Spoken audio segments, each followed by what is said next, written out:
Yes, so my dear students, now we are going to talk about collenchyma. For your reference, we have started with simple permanent tissues. There are three examples of simple permanent tissues. Parenchyma that we have finished in the previous video, and in this video we are going to talk about collenchyma and sclerenchyma. Now, in the previous video, I used a word chlorenchyma, and I told you there that you never get confused between chlorenchyma and collenchyma. What is chlorenchyma? Chlorenchyma is a special type of parenchyma that performs photosynthesis. So that is the subtype of parenchyma. Okay, but here we are talking about collenchyma. So this you have to take care. How is this collenchyma tissue? It is a living mechanical tissue. Now I am emphasizing on this word living. Why? Because there's one more mechanical tissue in plant body, but that tissue is dead. So when I say collenchyma, the very quick thought should come to your mind that it is a living mechanical tissue. What does it mean? Mechanical tissue means what? It gives support, stiffness to the plant body. It provides mechanical support, mechanical strength to the plant body. So yes, collenchyma is a living mechanical tissue. All the cells here are living cells. Okay, the cells are with irregularly thickened cell walls. That means cell walls in some regions are thin and in some regions they are thick. The cells are elongated in shape. If you remember, the cells of parenchyma were oval or spherical in shape, but here in collenchyma, the cells are elongated in shape.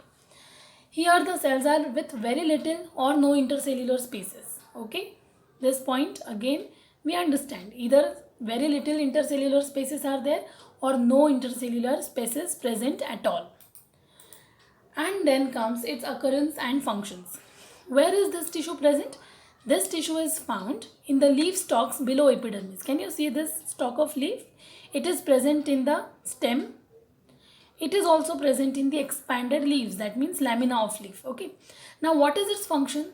It allows the bending of stems, leaves without breaking.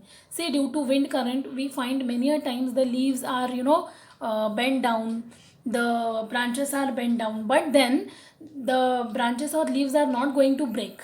So this elasticity, this flexibility, this tensile strength is there in plant because of a tissue which is known as collenchyma. Okay, so it is a tissue which is going to provide flexibility, elasticity and tensile strength to the plant, and it is also going to support plant. So that means it is going to serve as a mechanical tissue.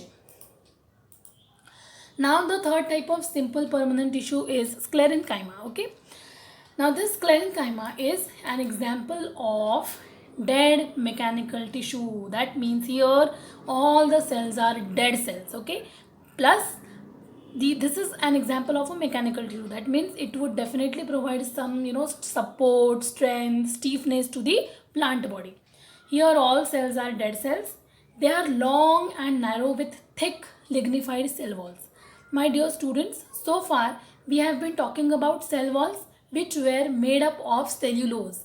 But here one more substance is added, and that substance is known as lignin. Lignin is nothing but the wood.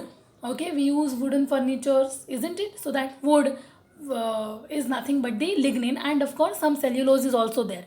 So these cells have cell walls with lignin. Okay, and there are no intercellular spaces. These are the characteristics of cells of sclerenchyma. And where is this tissue present? The tissue is present in stems. It is present around vascular bundles. What are vascular bundles? When xylem and phloem, the conducting tissues, are present together, we call it as a vascular bundle, and they help in the conduction process that we will see in the next video. Okay, it is also present in the veins of leaves. It is present in the hard coverings of seeds and nuts. Can you see this husk of coconut, these nutshells? They all show presence of sclerenchyma. Okay, so what are its functions? It makes the plant hard and stiff, and it provides mechanical strength to different parts of plants. And here we finish the examples of simple permanent tissue. Three examples we have seen: parenchyma, collenchyma and sclerenchyma. In the next video, we shall discuss the examples of complex permanent tissue.